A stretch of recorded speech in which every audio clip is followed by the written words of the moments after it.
Top quality और consistent performance के लिए सिर्फ सिल्वर पंप नाम याद रखना।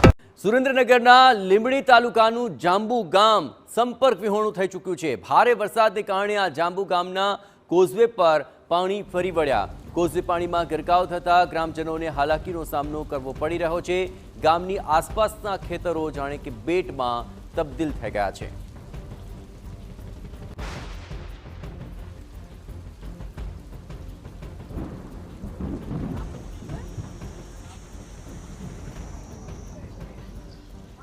તો લીંબડી તાલુકાનું આ જાંબુ ગામ ભારે વરસાદને કારણે ત્યાં જળમગ્ન થયું છે અને તેને કારણે તમામ રસ્તાઓ પાણીમાં ગરકાવ છે।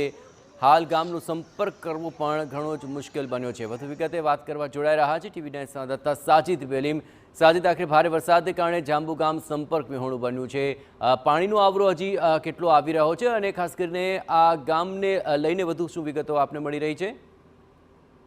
જો વાત કરવામાં આવે તો જે સુરેન્દ્રનગર જિલ્લામાં જે મેઘ સવારી આવી અને જે ધોધમાર વરસાદ પડ્યો ત્યારે નાયકા ડેમ અને જે ધોળીધજા ડેમ છે તે ઓવરફ્લો થયો તે ભાવગાવા નદીમાં પાણી ગયું ને ભોગાવો નદીનું પાણી જે છે તે જાંબુ ગામ તરફ વળ્યું હતું ને જે જાંબુ ગામ છે તે જાંબુ ગામની જે ક્રોઝવે છે તે ધોવાઈ ગયો હતો ને હજારો ખેતરો છે જે ખેતરોની અંદર પાણી ભરાઈ ગયા હતા, જેથી ખેતીને પણ નુકસાન થયું છે। ને હાલ જો વાત કરવામાં આવે તો જે જાંબુ ગામ છે, જે જાંબુ ગામ સંપર્ક વિહોણું થયું છે, કારણ કે બેટમાં ફેરવાયું તેમ કહી શકાય। ચારે બાજુ પાણી જ દેખાઈ રહ્યું છે અને હાલ જે મામલતદારની ટીમ છે ને જે એનડીઆરએફની ટીમ કે જે ફાયર બ્રિગેડ છે ત્યાં પહોંચવાની કોશિશ કરી રહી છે અને બચાવકારી કામગીરી પણ કરી રહી છે, કારણ કે જે પાણીમાં લોકો ફસાયેલા છે તે પાણીની અંદર કોણ કોણ છે ત્યાં શું પરિસ્થિતિ છે હજી જાણી શકાયું નથી, પરંતુ જાંબુ ગામ હાલ બેટમાં ફેરવાયું હોય તેમ કહી શકાય। જી બિલકુલ।